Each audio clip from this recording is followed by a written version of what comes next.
예, 안녕하세요. 아시아경제 경제 전문 방송 AK 라디오입니다. 저는 필수 경제를 진행하는 경제금융 에디터 김필수입니다. 오늘은 좀 소프트한 소재를 잡아봤는데요.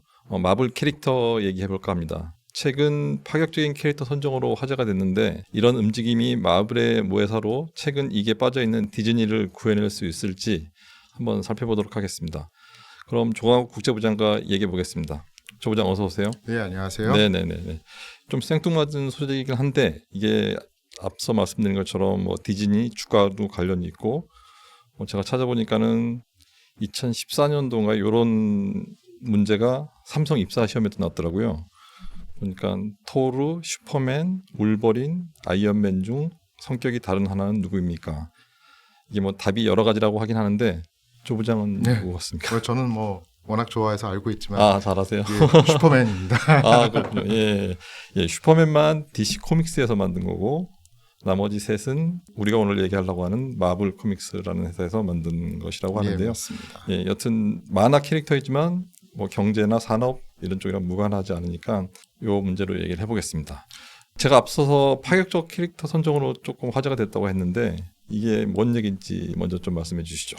네, 다 아시다시피 아이언맨은 누구나 다 아실 텐데요. 네네네.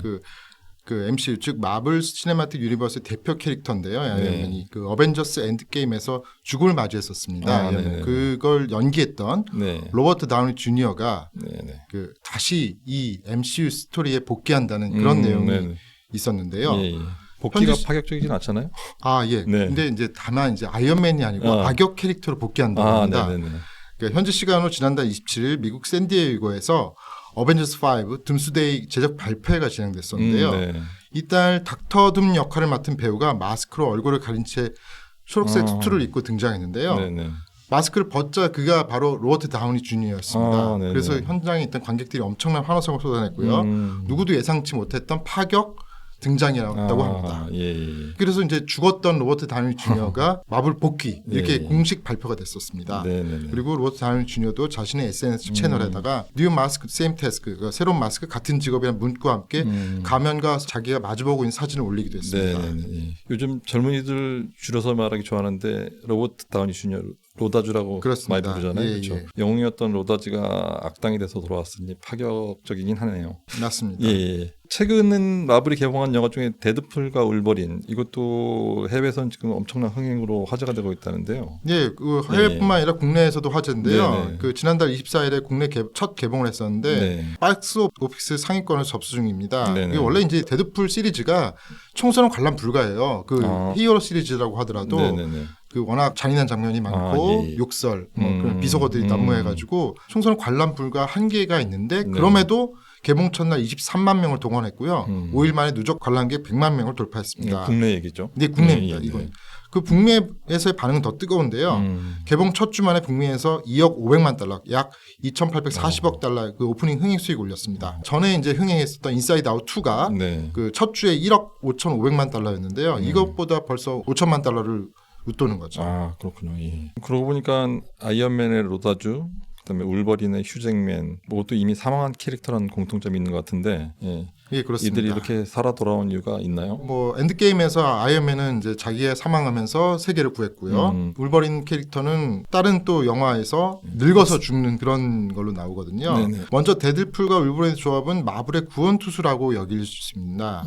데드풀은 그 시리즈 가운데서 폭넓은 마니아층을 확보한 캐릭터인데요. 영웅 시리즈가 히어로 시리즈가 나오니까 비슷비슷한 캐릭터가 겹쳐서 팬들의 피로감이 누적돼 있었는데 데드풀은 그 마블 작품 중에서도 가장 독특한 색채를 지녔다고 할 수 있습니다. 엑스맨 초창기 시리즈였던 울버린이 더한다면 완전히 무조건 극장을 찾을 수밖에 없다는 그런 작전으로 풀이됩니다.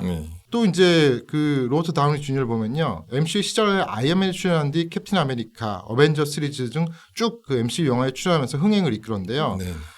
특히 마지막 작품이죠. 어벤져스 엔드게임은 전 세계적으로 약 28억 달러, 약 3조 9천억 원가량에 벌어들이면서 대흥행했습니다. 하지만 이 엔드게임 이후에요. 그러니까 아이언맨이 사망한 이후 MCU가 내놓는 작품은 흥행 차폐로 쓴맛을 봤습니다. 실제로 이터널스, 토르 러브 앤 썬더, 앤트맨과 와스프, 퀸덤 매니아, 더 마블스 이런 것들이 다 흥행에 실패하면서 MC에 대한 우려가 커졌습니다. 연이은 흥행 참패로 고민하던 마블이 게임으로 치면 약간 치트키 같은 맞습니다. 캐릭터들을 다시 살려내서 러브콜을 보냈다고 할 수 있겠네요. 전 세계적으로 신드롬이 이렇게 잘 나갔던 마블이 왜 중간에 몰락한 거죠? 개봉할 때마다 국내에서만 1,000만 가격을 우습게 돌파했던 마블이 몰락한 이유는 여러 가지를 꼽을 수 있는데요. 네. 방향 상실, A급 히어로의 부재, 그리고 또 너무나 복잡한 세계관 뭐 그런 것들이 꼽힙니다. 근데 여기에는 그 어벤져스 엔드게임 이후에 그 과도한 PC주의 이게 너무 주입된 것이 마블 몰락의 주 요인이라고 지적받기도 합니다. 그렇군요. PC주의, Political Correctness라고 그렇죠. 하죠. 예, 정치적 올바름. 약간 이게 이념지향적인 단어라서 논란이 많이 되고 있고 과거에도 됐었고 지금도 되고 있는데 네, 그렇습니다. 이것도 조금 얘기를 해주시죠. 예, 최근 몇 년간 마블 시리즈 영화의 PC주의가 접목되는 추세가 이어졌는데요. 그 예를 들어서 캡틴 마블에는 강한 힘을 지닌 여성 히어로가 등장했고요. 네네. 또 그 위에 난 더 마블스라는 영화에서는 캡틴 마블 그 여성 히어로와 함께 미스 마블 뭐 그런 또 여성 히어로도 있었고요. 초능력을 가진 여성 3인이 영화의 주축입니다. 네. 그 빛을 활용한 초능력이 있다는 공통점을 가진 이들이 뭐 각기 다른 공간에서 활동하다가 뭐 팀이 돼서 뭐 우주를 지킨다 뭐 이런 내용인데요. 초능력을 가진 여성 3인이 등장한 더 마블스는 MCU 역사상 가장 낮은 오프닝 성적을 기록했습니다. 네. 또 이후 나왔던 이터널스나 뭐 앤트맨과 와스프 퀀텀매니아 그 극장 관객만으로는 손익분기점을 넘기는데 실패했습니다. 예. 이 때문에 이제 PC주의가 얘기가 나오는데요. 뭐 다른 한편에서 문제는 PC주의가 아니라 그 뭐 여성 캐릭터를 내세우면 여성 관객 측을 흡수할 수 있다고 생각하고 아니면 뭐 동양 배우가 나오면 중국이나 한국 시장을 공략할 수 있다고 단순 계산하는 그런 안일한 생각들이 문제가 있다는 지적도 나오고 있습니다. 계산이나 고려 없이 그냥 단순하게 접근했다는 얘기군요. 네, 그렇습니다. 예. 근데 PC주의 하면은 마블도 많이 논란이 됐지만 모기업 디즈니를 빼놓을 수 없을 텐데 비슷하게 디즈니도 PC주의 때문에 위기를 겪었잖아요. 예, 그 얘기 좀 해주시죠. 맞습니다. 네. 그 뭐 아시다시피 뭐 디즈니는 지난해 창립 100주년을 맞았고요. 네, 세계 최대 엔터테인먼트 기업입니다. 예. ABC 방송사, 뭐 ESPN, 픽사, 마블, 루카스필름, 뭐 21세기 폭스사까지 인수하면서 누구도 넘볼 수 없는 콘텐츠 제고를 완성했는데요. 연이은 발표작들이 다 모두 흥행에 실패하면서 아성의 금이 갔습니다. 뭐 차별과 편견을 없앤다는 이유로 흑인 인어공주, 라틴계 백설공주를 주인공으로 하고 작품 곳곳에 동성애 코드를 집어넣으면서 이제 과도한 PC주의라는 원성을 사기도 했습니다. 딱 그런 거네요. 아무 생각 없이 흑인, 라틴계 그렇습니다. 그걸로 설정을 하면은 흥행에 도움이 될 거다. 뭐 이런 생각으로 접근한 걸 수도 있고 결국 이렇게 하다가 기업 실적도 나빠지고 이러니까 나중에 결국 경영권 분쟁까지 가지 않았습니까? 올해 4월에는 행동주의 투자자로 이름을 떨친 엉망장자 넬슨 펠치 간의 경영권 분쟁이 있었는데요. 펠츠는 그 디즈니사의 PC주의를 비판하면서 경영권에 도전했습니다. 하지만 결국 이사진 합류에는 실패했는데요. 그가 말한 게 이렇죠. 이제 여성과 흑인 영화, 그 마블 영화 이런 걸 보면서 내가 여성에 특별한 반감이 있는 것도 아니고 근데 왜 여성이 관계 여성만 출연하는 마블씨를 봐야 되는 거냐. 영화는 재미로 봐야 되는 건데 왜 이런 그런 좀 뭔가 이념을 넣냐 뭐 이렇게 하면서 비판을 했었습니다. 이게 저희가 아까 뭐 단순하게 접근하기 위해서 그렇게 흑인이든 라틴이든 해서 PC를 주입했다고 얘기를 했는데 그래도 또 다른 이유가 있을 것 같거든요. 디즈니가 이렇게 PC주의를 강조하게 된 이유가 있나요? 사실 디즈니는 그 PC주의가 뭐 PC주의를 원래부터 강조했던 건 아니고요. 이전부터 올바른 가치에 대한 신념이 있었습니다. 어린이부터 성인까지 모든 연령대가 관람하는 그 애니메이션 시리즈가 주력 콘텐츠잖아요. 그렇기 때문에 그 디즈니 콘텐츠에는 가족의 사랑, 우정, 권선징악 등 일보편의 가치가 녹아 있는 것입니다. 그게 대중들은 이를 이제 특별한 거부감 없이 자연스럽게 받아들이게 되는 것인데요. 근데 이게 좀 변질됐죠. 2020년대에 접어들면서요. 최근 일이네요. 예, 그렇죠. 최근에는 그런 이념들이 결합이 되면서 본질적 매력들을 변질시키는 수준까지 이르게 됐고요. PC주의적 메시지들이 너무 지나치게 강조되거나 또 이제 원작 콘텐츠에 워낙 그 원작 콘텐츠는 팬텀이 두텁잖아요. 옛날부터 어렸을 때부터 우리가 보아왔고, 근데 그걸 의도적으로 비틀고 눈스타를 찌푸리게 만드는 그런 게 계속 보였었습니다. 그 뭐 사례되는 영화도 한 두세 개 얘기해 줘 보시죠. 맞습니다. 그 이터널스라는 영화, 그 우리나라 배우인 마동석 씨도 출연해서 화제가 됐었는데요. 여기 보면은 남성 간의 동성 커플의 이제 키스 장면이 나오거든요. 갑자기 뜬금없이 나와요. 그게. 그리고 닥터 스트레인지 그 대원들 멀티버스에서는 새로운 히어로 이제 아메리칸 차베즈라는 새로운 히어로가 등장하는데요. 여기에 이제 이 사람이 여성과 여성 사이에 태어난 히어로예요. 네, 그래서 네. 이것도 갑자기 왜 그런 뜬금이 없네요. 왜 소개하는지 이유를 모를 수 있는 뭐 이런 얘기죠. 그리고 네, 뭐 미즈 마블, 슈얼크, 아메리칸 차베즈 아까 얘기했던 아메리칸 네, 차베즈, 네. 아이언하트, 슈리 뭐 계속 이제 그렇게 큰 매력적인 서사가 완성되지 않은 캐릭터인데 네. 자꾸만 새로운 히어로 페이즈의 주력으로 밀고 있는 거죠. 네, 네, 그, 이 모든 캐릭터들이 다 여성이에요. 아 그런가요? 그게 또 갑자기 쏟아져 나오니까 뭐 계속 페미니즘과 연결돼 가지고 네. 그 마블 팬들이 아니 왜라는 Y라는 자꾸만 물음을 하게 되는 거죠. 예. 디즈니 얘기를 하자면 그 뭐 다 아시겠지만 네. 인어공주를 실사판을 만들었는데 원래 이제 주인공 인어공주는 네네네. 그 원작에서는 16살이에요. 아. 게다가 백인의 물론 붉은 머리카락을 가졌고 흰 네. 피부, 푸른 눈동자 뭐 이런 거지만 그게 이제 전형적으로 딱 인식에 박혀져 왔죠. 하지만 이제 이번에 이제 흑인 여배우로 했었지 않습니까? 네네, 실사판을 그렇죠. 만들었지 네, 않습니까? 저도 근데 이건 좀 많이 기억에 남는 것 예. 같습니다. 근데 이제 이게 이제 의도적인 블랙워싱이 아니냐라는 그런 비판을 받았고 네. 또 이제 백설공주는 스노우 화이트잖아요. 네. 그러면 엄청 하얀 피부에 까만 머리 이게 원래부터가 이렇게 딱 떠오르는데 백설공주 하면 이걸 또 라틴계 여배우로 아하. 갈색 피부의 라틴계 여배우로 예, 바꾸어서 주연 배우로 캐스팅했다는 뭐 예. 이런 게 좀 많은 기대감이 실사와 우리가 생각했던 옛날 그런 고전적인 네네. 아름다웠던 모습과는 달랐다라는 점이 비판이 되고 있었죠. 예.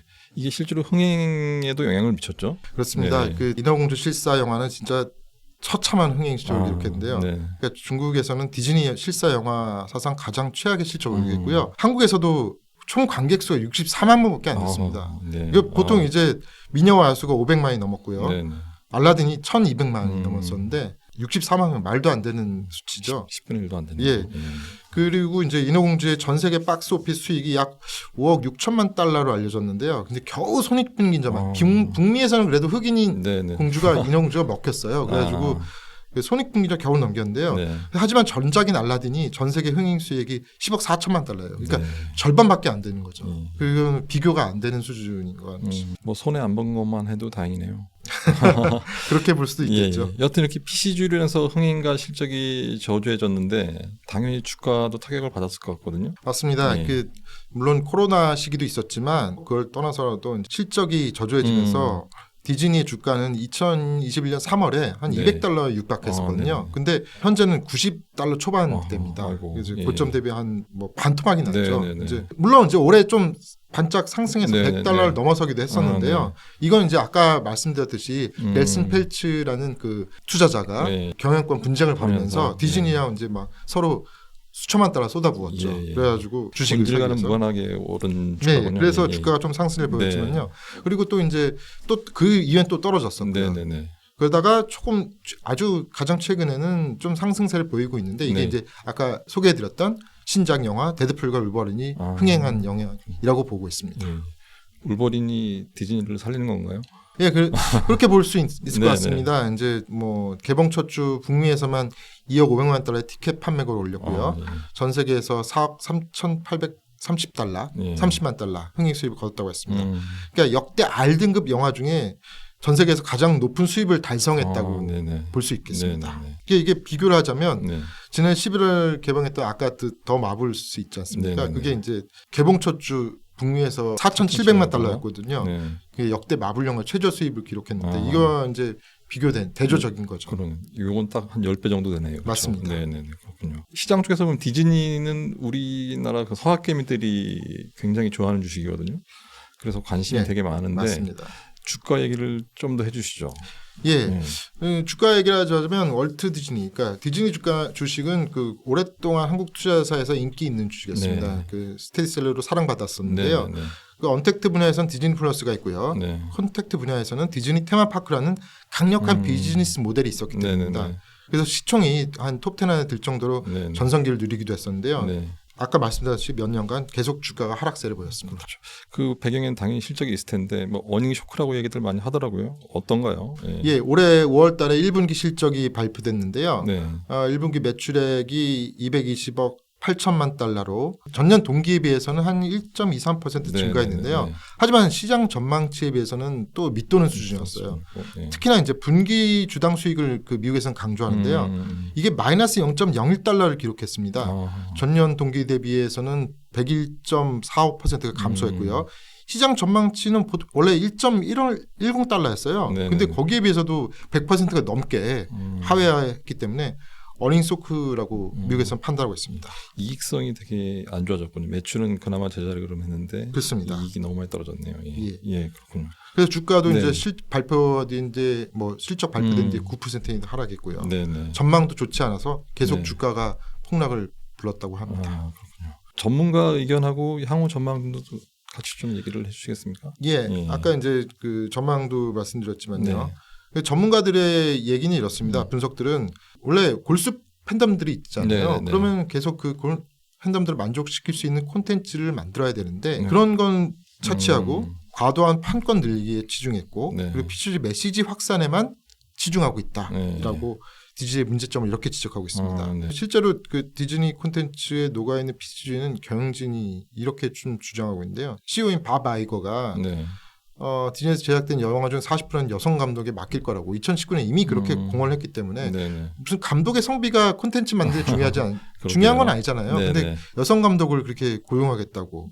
또 그건 굳이 그럴 필요까진 작품만 좋으면 될 텐데 뭐 이런 거였습니다. 다만 이제 요즘 올해 들어 이제 디즈니가 이제 회복세를 보이긴 한데 이게 좀 정신을 좀 차린 것 같긴 합니다. 그 스트리밍 서비스가 성장했고 테마파크 매출이 증가했고 또 배당을 재개하기로 했습니다. 다시 몇 년 안 했거든요. 그러다가 이제 이게 긍정적인 그런 요인으로 보입니다. 주가에서. 장기적인 투자 관점에서 온다면 매력적인 선택이 될 수도 있다는 그런 지적도 나옵니다. 리포트를 내놓은 곳도 있나요? 맞습니다. 그래서 뱅크 오브 아메리카에서도 낙관적인 전망을 내놨는데요. 뱅크 오브 아메리카는 그 분석 노트에서 그 디즈니를 매수 추천을 했고요. 목표 주가는 145달러 의견을 고수했습니다.